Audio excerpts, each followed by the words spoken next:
This week on The Futurists, Juliette Powell and Art Kleiner. The same technology that we use, for example, to find human slaves is the very technology that we use to enslave them in many cases.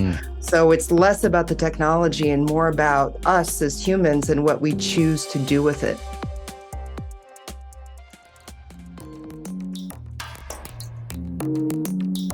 Welcome to The Futurists. I'm your host, Brett King, and joining me in the hosting seat today is the lovely Katie King, Miss Metaverse. Welcome back, Katie. Hey, great to be back.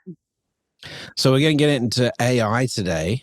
And, one of the question marks that we're sort of going through in this alignment phase of where artificial intelligence fits in the world is what role different organizations play in setting controls and regulation, who should be regulating this, So I wanted to get into this with a couple of authors who've just released a new book, The AI Dilemma, 7 Principles for Responsible Technology. Let's bring into the show NYU professors and AI aficionados, Juliette Powell and Art Kleiner. Welcome to The Futurists. Thank you. Thanks. Did you both meet at NYU or was it? Yeah, that's how you came in contact? We were introduced years ago by our mutual mentor, Napier Collins, who sadly passed away this year. But he had a vision. He felt that Art and I would do some good work together. And so in 2007, Napier insisted that I attend Art Kleiner's class on scenarios. And I never went back. We started working a few years later while Art was at PwC, and he was publishing a magazine called Strategy in Business.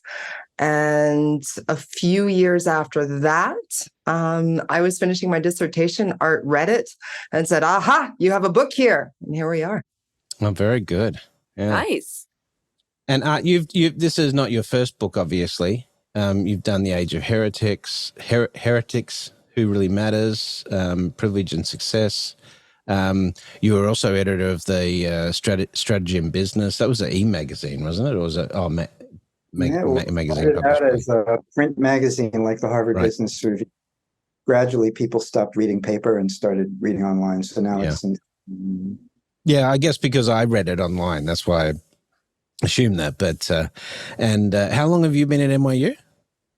Well, I've been there quite a number of years, on and off. Most of that time, I've actually been teaching a class on the future. It started the future of digital media, and clearly now it's more and more the future of AI. Yeah. I think, I think it's probably reasonable to say that you can't be a futurist today without being at least fairly competent in respect to talking about AI. If not how AI works, then at a minimum, I think the implications of AI, because so much of our future is going to be, changed or impacted by artificial intelligence. And it's also interesting that as futurists, there's a lot of common themes here that I find with the work that other futurists are doing. Even, my most recent book, I see a lot of alignment there. But, AI is sort of different than anything else, isn't it? So maybe I'll kick off with you. What makes AI different in terms of the way society has to think about it? Well, first of all, it's an amplifying function it's an amplifying instrument for whatever people are going to do. So if you're looking at the future of AI, you're really looking at the future of decision makers in business, government, everywhere. And that future is now the same as it ever was, but faster and broader and affecting more people. So when you're looking at the future of AI, you're looking at technology in its most, in the broadest possible range of possibilities. And when people say, so for instance, just a week ago, Gary Marcus proposed that I saw that. Yeah.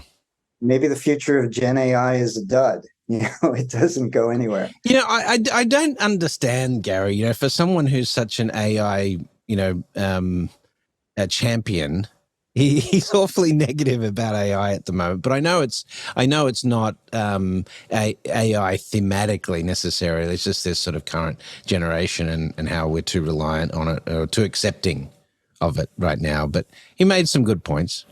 You know, in terms of the regulatory framework and so forth, one of the things that you raise in the book fairly quickly is the problem of governments and what governments might want to do with artificial intelligence, and then the issue with regulating the same so it doesn't do damage to society. So, I mean, this is obviously part of what you have in the title of the book, The AI Dilemma. But can I ask you for a little bit more detail behind that, the theme of the AI dilemma and what it actually is? Juliette, do you want to kick that off?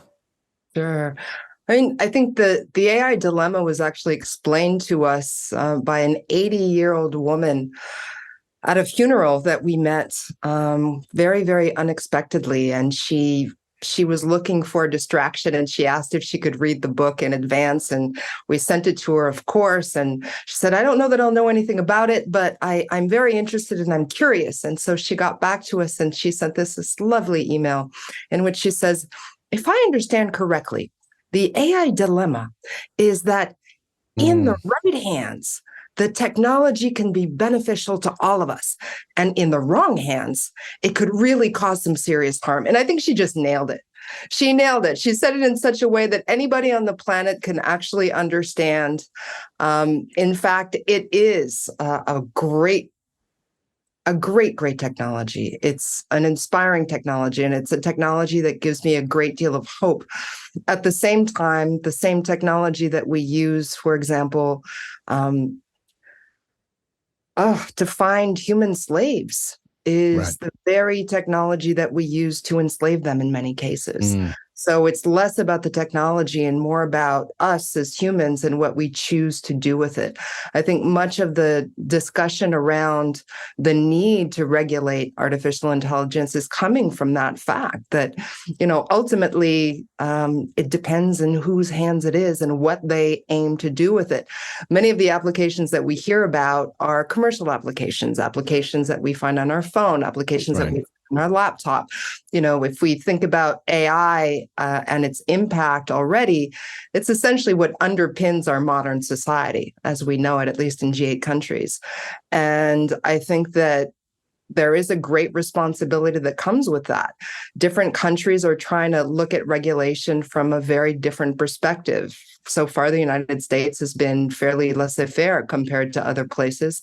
I look at, for example, the EU and their risk-based approach, which I think makes a lot of sense, especially for them, because much of their law is steeped in human rights. Here in the United States, our law is not necessarily steeped in human rights, but it definitely has a lot to do with ownership and property. And so a lot of the lawsuits that we're seeing that are happening since OpenAI launched ChatGPT is very much in the realm of ownership, intellectual property. But I think we're going to be seeing more and more issues around harm to humans. And that is something that the EU's AI... Well, of course, one of the things that you guys get into is, to some extent, although, I haven't got to the second half of the book yet, but it is the impact of work. And so when you look at the implications of AI more broadly in terms of work and so forth, you'll hear these economists make the argument that whenever we've had these technologies in the past, like the internet or whatever, we've created more jobs than the technology's destroyed. But for the last 60 years, we've been writing in science fiction and, portraying it in terms of, the projections of the future is that we're going to have all these robots do all these jobs for us and take, Rosie the robot vacuuming the home and helping the kids with the homework and things like that. And I think, a lot of people are sort of making this economic argument, but the intent of AI has always been to take human jobs. So, I think the ultimate, implications of AI is it's going to fundamentally change the relationship of work in society. But anyway, I don't want to take But over from you guys, but yeah, here's the thing, though. Is it really taking the human jobs, or is it helping humans elevate their jobs in different ways, right? What do you it's think, supposed to be a Art? tool. Yeah. In scenario work, we try to distinguish between the things we know for sure, predetermined elements, and the things we don't know. One of the things we know for sure is that the number of young people seeking work is going to decrease overall for the world, but increase in some of the emerging economies, especially Africa. Another thing we know for sure is that Moore's law will continue for a while, so the power and capacity of the technology will increase. One thing we don't know is whether there will be visible productivity gains. We still don't know that for sure. We can guess. And we don't know if there are productivity gains, how different decision makers will react. We may well see some countries mandate a 2-day work week. We may well see some people taking. We might see some countries try to ban AI so that humans stay employed. Yeah, I get it. And with a black There's going to be a market. range of outcomes, yeah. If that happens, we know for sure there will be a black market in it, right? Oh, yeah. So we have to temper our predictions with the awareness that most of the things people are scared about right now, there's reason to be scared, but there's also reason to be optimistic, and a lot depends on what we create. I do note, Juliette, you talked about the EU and the AI regulation that's emerging there. The same is true of GDPR. The EU led on that. When you look at things like banking regulations and so forth, the US has been behind on that as well. And you explained the reason for that, right?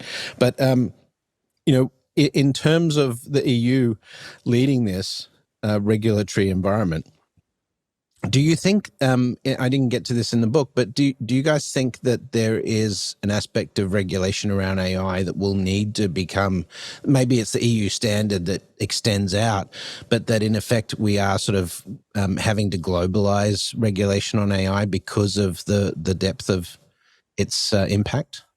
Well, I think so. You bring up GDPR, and one thing that has become very, very apparent to both Art and I in doing the research for this book is that even big tech is playing catch up with GDPR. Okay. And came out in 2018. So I can't think of one company that is ready for the AIA Act as it currently stands. I can't think of one company that actually has shaped its deployment of artificial intelligence in such a way that it can easily pass what will most likely be the regulation coming out of the EU at the end of this year or early next year. Yeah. So that's one thing to consider.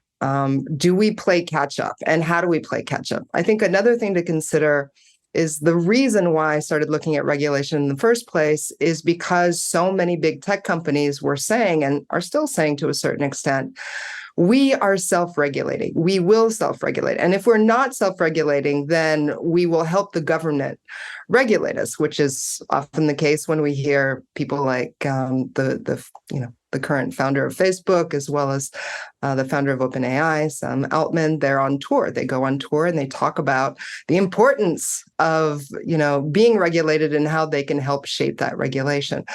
Of course, there's a lot to be gained there for the companies. There's a lot to be gained there for the government. Is there a lot to be gained there by the people? Well, it depends on who you ask. And I think that that's one of the things that many people that are, focused on potential harms are looking at is, can individuals fight back if an AI discriminates against you? Right? Can a person fight back if you're in a car accident that involves a self-driving car? Right? Can you push back against the current regulations that we have if there is an AI involved and we just don't know? Hence the lawsuits that have been coming out from just about every area surrounding artificial intelligence at the moment. Yeah, to that point, Juliette, you guys came up with a really nice nugget in the book, which was in the chapter on data privacy. And you're talking about the big bad guys, Facebook and Google, who've had tons of fines and so forth. And you make the point, well, Apple collects just as much data as those guys do, right? If not more. Yeah, if not more. So, and have huge amount of control. And I know we'll get into that. But Katie, you had a question, right? Yeah, well, there's just this recent news about how here in the US, it was ruled that AI generated art cannot be copyrighted. What are your thoughts about that? Well, one of my close friends, Jonathan Askin, who's an internet lawyer at Brooklyn Law School, also brought a case to the Supreme Court, which was thrown out. But the idea was that AI would have the right to own its own copyright. And the reason why he brought it to the Supreme Court was very specific. He feels that if we in the United States do not allow this, other countries will. And ultimately, is it about the current case or is it about the larger picture of who owns what in the future? I feel like we're always playing this geopolitical game when we talk about AI. It's no longer just about, the technology itself, but the power that it brings. And I feel like there's a whole lot of power mongering that's happening, not just in terms of, us as individuals and our personal data or our ability to copyright, Sarah Silverman's point, a book or any other, product of our minds, and have it be used and regurgitated and then monetized. So that's on the individual level. But then on the collective level, do we want really our artificial intelligence to work for us in terms of the human race or in terms of the arm race? These are much larger questions that are also coming to the fore that worry me as much. What are your thoughts on the biggest misuse cases of AI today? What would you say are the top 3 concerns you have? I'm going to name 2. I'm going to name 2, and I'll let you name 1. And they're 2 because they're very much top of mind coming from my previous call this morning. One is the use of AI in education. And the other one is the use of AI in medicine. And I say this specifically from the perspective of there's a lack in the United States. We have a lack of medical professionals, especially due to the pandemic and the results. There's a lack of teachers at every level here. And the idea is to see how much of this AI can we really use to teach, how much of this AI can we really use to help prescribe and keep our citizens healthy. And these 2 areas terrify me because they're the few areas where we actually have protections around personal data in education as well as in health. And the other thing that really, really makes me nervous is, Art and I teach, and we've already seen the impact of, learning from a distance has had not just in G8 countries, but all over the world. When we talk to people in certain places in Africa that, for the last year and a half have not had access to any kind of education whatsoever. I am very, very worried. So now the idea of now relying on technology that's unproven to be able to teach our kids or to make medical diagnoses without that kind of training. So it's a different thing to use a chatbot to and train it with a corpus, with a medical corpus or with an educational corpus and supervise it, stay in the loop. And it's another thing to say, oh, well, we're just going to use ChatGPT and kids can just ask questions, patients can just ask questions. We're going to hope that the thing isn't hallucinating and really build a piece of our future on that bet. That worries me. But we have seen medically trained LLMs perform on things like cancer diagnosis at levels better than humans. So if it's applied with the right data set, as you say. Sorry. But here's the thing. Supervision. All right. Sorry. And who has access? I mean, these hospitals have networks, right? So the problem is that you could go to NYU and have one network of AI, right? And then there's another that has a different network. Perhaps we should be able to share these networks in order to provide the best information that we can, especially if this is where we're going moving forward. Which brings us back to personal data ownership. I can barely control my data, let alone say that I own it. I can't stop anybody from using it. Ultimately, I think these are much bigger questions that we absolutely need to address as a global community. All right, Art, back to you. Everything everyone has said, and Juliette, I got chills a couple times listening to you, realizing some of the ramifications, particularly around education. But then you add to this predictive analytics. And I think that's the most serious immediate issue, even beyond the others.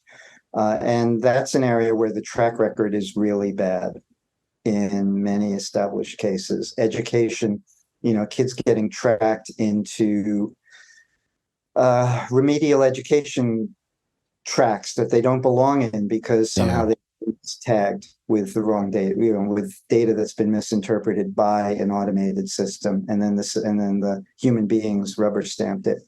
We cover a case in the Netherlands. The epitome of an enlightened country, if you don't look closely, and which ultimately took children away from parents who were predicted to be fraud risks. We're not fraud, but we're predicted to be in terms of receiving government benefits. And that's some Minority Report stuff, that is. Well, it was specifically because they were minorities, as a matter of fact. Yeah. You looked at Minority.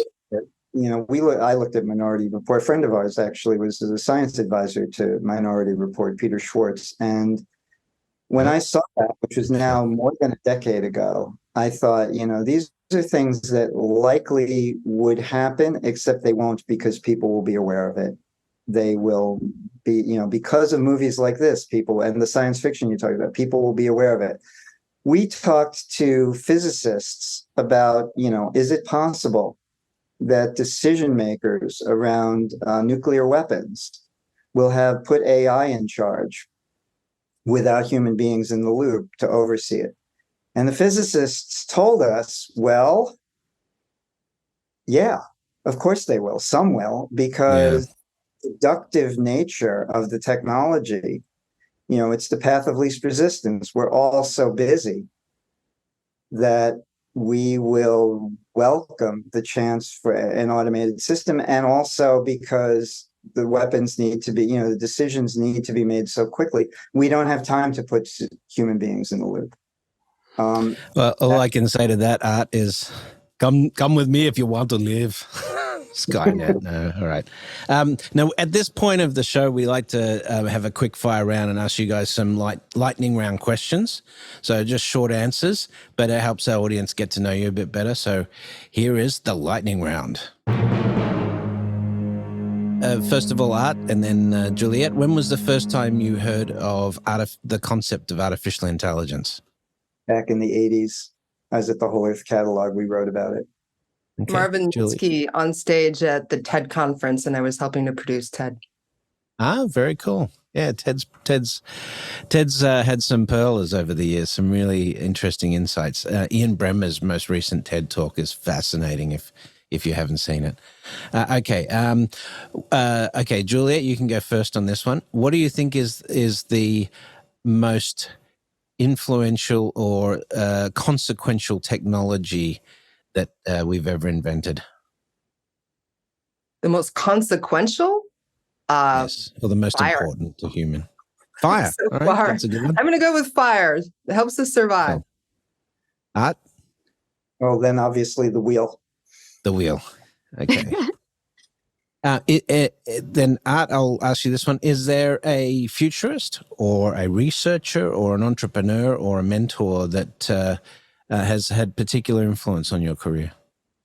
A few. Stuart Brand, Napier Collins, and Pierre Vac. But he's passed away now, but yes, I really paid attention to him. Very nice. Juliette? Oh my gosh, I think of people that were my mentors. I think of John Perry Barlow.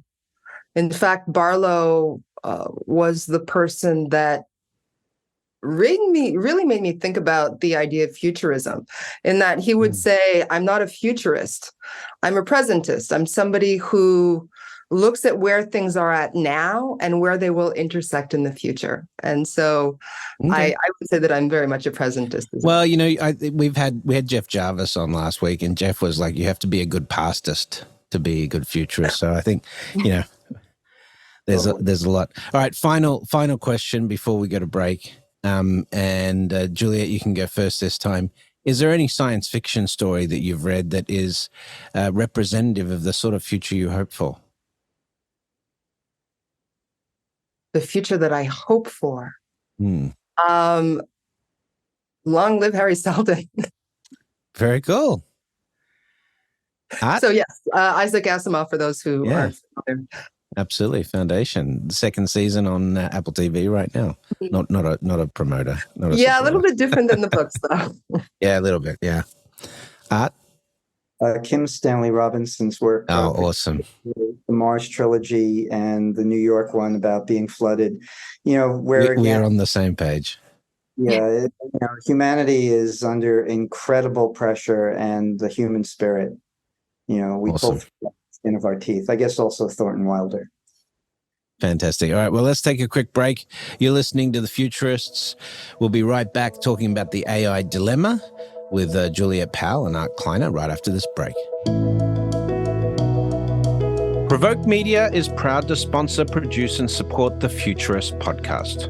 Provoke.fm is a global podcast network and content creation company with the world's leading fintech podcast and radio show, Breaking Banks. And of course, its spin-off podcasts, Breaking Banks Europe, Breaking Banks Asia Pacific, and the FinTech 5. But we also produce the official Finovate podcast, Tech on Reg, Emerge Everywhere, the podcast of the Financial Health Network, and Next Gen Banker. For information about all our podcasts, go to provoke.fm or check out Breaking Banks, the world's #1 fintech podcast and radio show. Welcome to The Futurists. Before the break, we had NYU professors and AI expert Juliette Powell and Art Kleiner talking to us about the AI dilemma, 7 principles for responsible technology.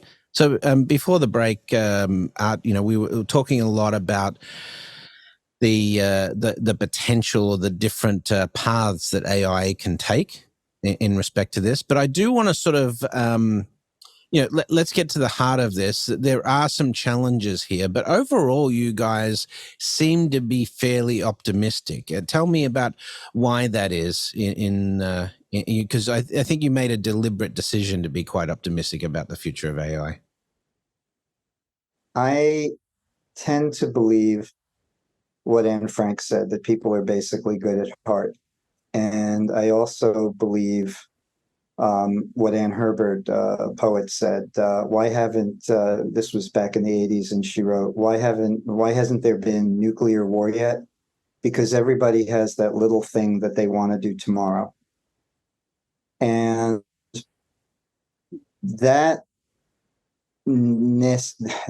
that quality of human nature is very powerful. It has not prevailed in every case, and it may not prevail this time, but it prevails over time in the vast multiplicity of cases.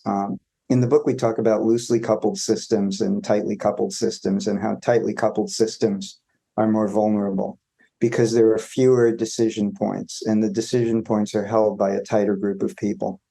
I guess I put my hope in the fact that reality is kind of loosely coupled, and and that sooner or later that wins out in the long run, and hopefully this time too.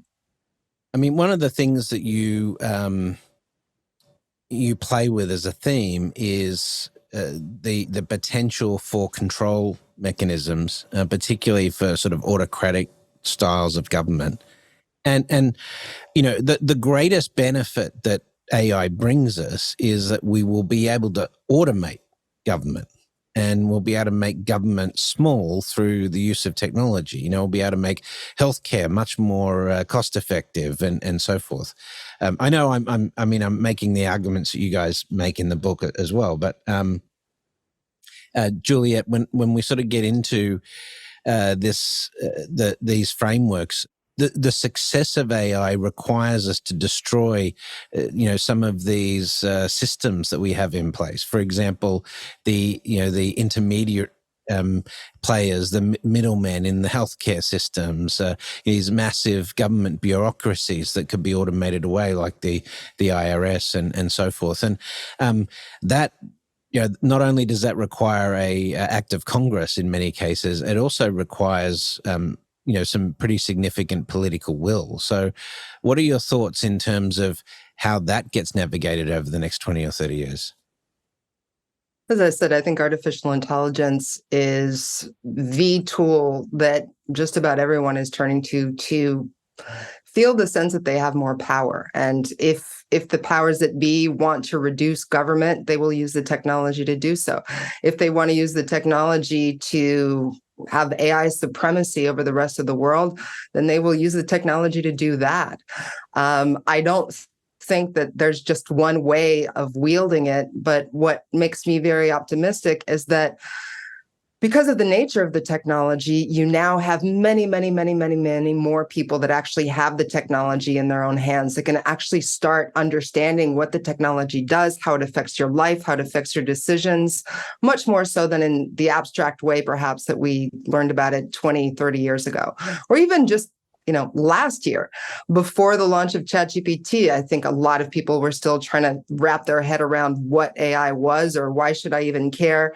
Many people were thinking about data in terms of, their data plans on their phones, and that was about it. No, I'm being very, very serious. And at the same time, I do see. Now we're talking about digital twins and, but we're also children's seeing DNA more records power need to be in the protected. hands of individuals, which means that we're going to see a lot more people that are going to be starting their own companies using these tools.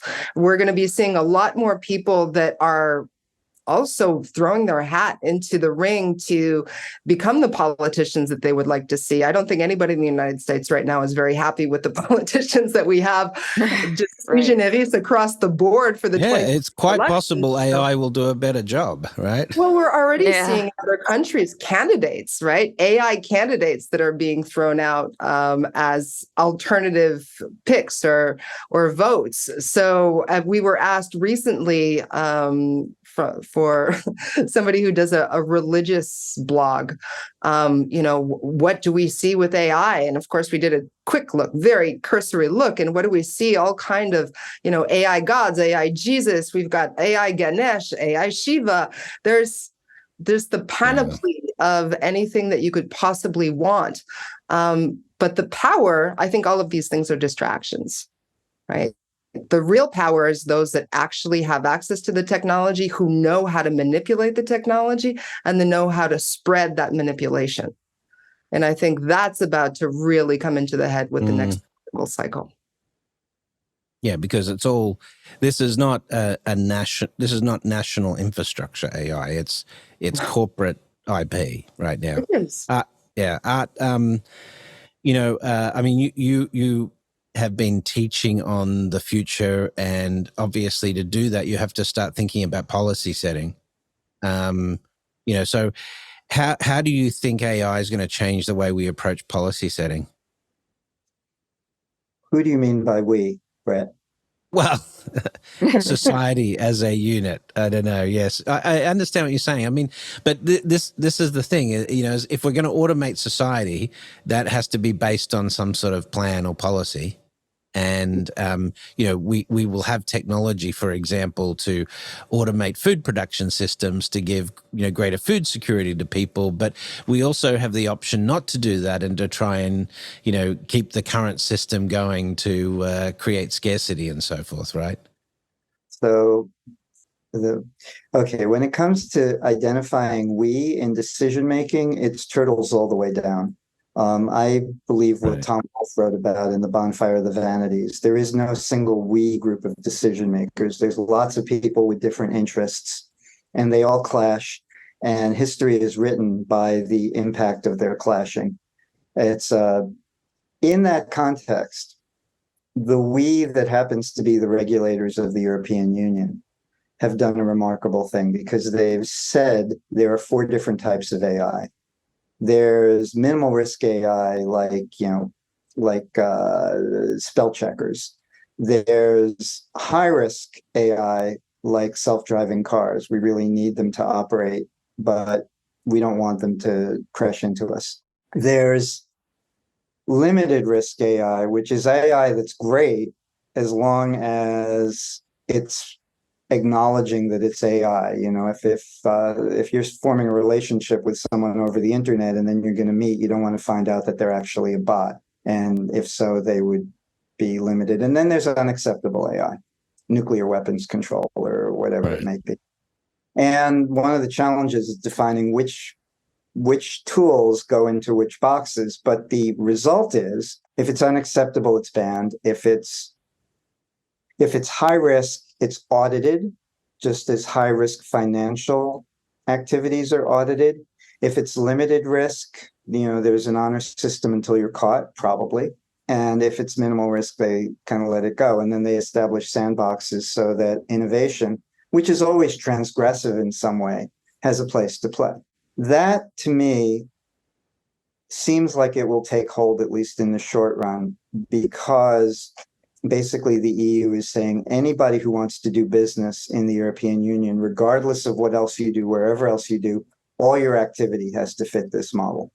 Right. Then that's like the alpha release of policy. That will either set the tone for what happens everywhere, or there will be a backlash against it that, kind of puts it to sleep. But that's the model that now people will respond to. And then from there, we will have feedback. Humanity will have feedback. Humanity will.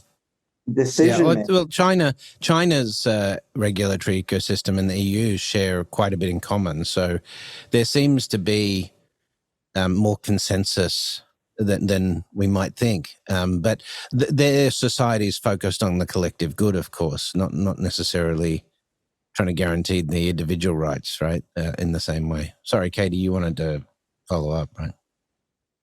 Sure. Well, I mean, how far behind is the U.S. In comparison to the EU in regards to regulation and AI? Are we really far behind? Are regulators aware of what's going on? Because, I mean, the last time I watched a conference, was it maybe a year ago or so? They were talking about TikTok and Facebook. It was they didn't know anything about technology or algorithms or social media, how it works at all. I mean, how are we supposed to trust that they can get involved in this space whatsoever? And what can we do to help catch them up to speed somehow? I think that the politicians are asking themselves exactly the same question. You're right. The things that we've seen on television in the last 2 years have been embarrassing, where we've seen Senate committee members asking silly questions because they just can't seem to wrap their minds around not only what the technology that is, let alone what the technology will be in the future. Hence my comment earlier about big tech essentially working with the US government to try to shape something that works both from a regulatory perspective, where the government can feel that it's protecting its citizens and potentially protecting us from bad actors on one end, and on the other end, not stifling the innovation of our big tech and competition. I think that the reality is that you're right. There's a lack of education. What can we do about it? Well, we know that there's a lack of education. So people like Gary Marcus that you brought up earlier, as well as others, have not only signed a petition saying that there should be a 6-month moratorium around advanced AI development and also research, but also that there should be this governing body, this global governing body that would be responsible for, the regulation of AI across the board in all use cases for the world. Is this something that we as a global community is finally ready for? Are we ready to say that an organization that what perhaps seems like a NATO is going to be effective, or a United Nations? Right. We've seen them be effective. And so these are, larger questions again. I don't think in my lifetime that I've ever thought that the UN was effective. That's even before we start talking about climate impact, right? So just on AI, we need global consensus. We need global approach, obviously, right? As we've seen with social media. And with climate, we're going to need that as well. So it's that Aristotle view, if you want the human species to thrive, we have to do it together, so. Well, we can even agree, on basic things. Are you familiar with the moral machine experiment? It's at the beginning of our book, right? Where anybody can go online and participate in this thing. And, be the self-driving car. Who you're going to kill? You're going to kill the man, you're going to kill the woman, you're going to kill the child, you're going to kill the dog. And we can't even agree on who we should kill, who should survive. Right. And meanwhile, if you actually look at the data, where the result of AI in cars will be that we just kill a lot less humans because of their greater, well, at least once we get the kinks worked out. But you wanted to talk about trust a bit, so let me redirect to you. Yeah, and we're going to kill a lot less in aggregate, but nobody wants to be that one exception. Right. Yeah, I don't want to be the first person killed by a robo-taxi. In fact, hasn't that already happened? Yeah, there you have to stand it. There's been a lot, which I don't mean to joke about it. I shouldn't, but it is, and actually that we have not heard the word trust yet in this conversation, and yet that's what we're talking about. Are we going to trust government to regulate this and use it wisely? Probably not all the way. I'm not sure I agree that China's approach is the same as Europe's approach, but no matter whose approach it is. Our original title for the book was "Who Watches the Watch Robots," and one of our working titles. And that, that is a big issue. How far does it go before you trust business? We trust business. Well, we do if we're the entrepreneur. But how long before we're going to go down the rabbit hole? Yeah, exactly. I can tell. Do we trust the engineers? Well, we do. Again, do we trust people to overcome the least common denominator approaches that are in the structures that we live in? Well, the one thing counting for us is that if we don't develop that trust, if we don't develop that approach to working together, it's only the species that's at risk, right? No big deal. Yeah. But the trust has to be earned. If we trust it and our trust is misplaced, that's not a good outcome either. Yeah. So trust. All right. Well, let's get a bit sci-fi because we're running up to the end of the show, and we like to get a bit futuristic. So, Art, obviously, I'm going to start with you as the futurist of record in this conversation. But I want to look out to 2040, 2050 timeframe. Tell me how you imagine artificial intelligence will be integrated into society at that point of time. We know three things for sure. We know that the average age of humanity will be older, and we know that the the hardware will be faster and cheaper. And then we know that there will still be pressure from climate change, that there will still be environmental crisis. So with that in mind, people learn to use technology more effectively for better and worse. And it takes about 10 years for that to happen. So we're going to have very high levels of acumen with AI in solving problems. Whose problems, we don't know. Who benefits, we don't know. I don't think there's such a thing as an optimistic or a pessimistic future. I think there's a future of agreed upon guidelines and rules that people break all the time. And that we're always just... Future is what we make it. One step. Yeah. All right. So, I'm aware that we've come to the conclusion of our conversation. I think we could have talked for another hour on this. It's been a great conversation. How can Juliette? How can people find the book and find out more about the AI dilemma, and keep in touch with what you guys are writing and talking about? Oh, well, you can find us under Kleiner, Powell. .com. The book is there, our AI advisory is there, and bios on Art9, some of the work that we've done for other clients. If you want to reach out to me directly, JuliettePowell.com. I'm also on LinkedIn. Art is also very much on LinkedIn, very active there. And we'd be happy to talk with you anytime. So, if we didn't have enough time this time, like we didn't even talk about universal basic income. If we're going to talk about the AI taking over, we need to talk about UBI. Okay. All right. So we can't finish without that. This is the extended episode now, but this is fine. Let's ask about that, because I think that the only way to deal, we've never had a technology that can simultaneously affect such a wide range of jobs so quickly, right? So that's why I think that you either are going to have at some point massive technological unemployment, or and the social unrest that comes with it, or you'll have UBI. That's sort of the binary choice for me. But what do you think, Juliette? I don't necessarily think that the choice is binary at all. I think that both options will likely be on the table, and that the pandemic was very much a test to see what individuals would do with free money arriving, and a set limit on what they can and cannot do physically. I think as much as people weren't thinking of it necessarily in that realm, I think that a lot of governments collected a whole lot of data towards that possibility, especially in North America. I think that ultimately,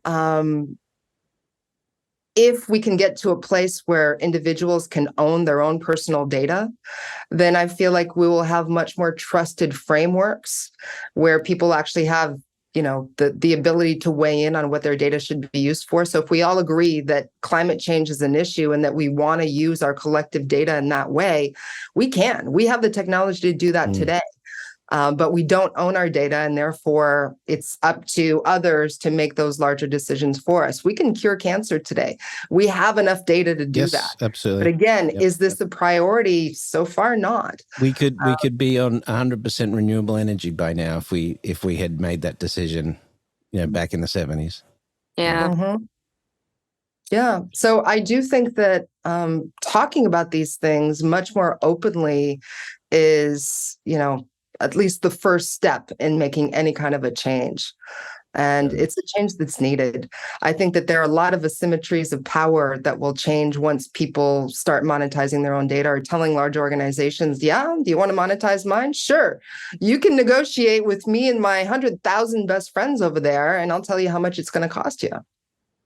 Great. I like it. Well, thank you both for joining the show. And if you're listening, check out the AI Dilemma: 7 Principles for Responsible Technology, wherever good books are sold. NYU professors Juliette Powell and Art Kleiner, thank you for joining us on The Futurists. Thank you. Thank you. That's it for The Futurists this week. We'll be back with you next week. If you enjoyed the show, make sure you tweet it out or send it to your friends, or, make a comment on it, give us a review. All of that helps people find the content. And, it seems like it's working, because we're having some really tremendous growth after crossing the 500,000 download mark earlier this year. So keep in touch. Listen out for the next episode. We are going to have Kim Stanley Robinson on in September, so looking forward to that one. You can maybe listen in on that one as well. That's going to be a lot of fun. But until then, we will see you next week, of course, because we will see you in the future.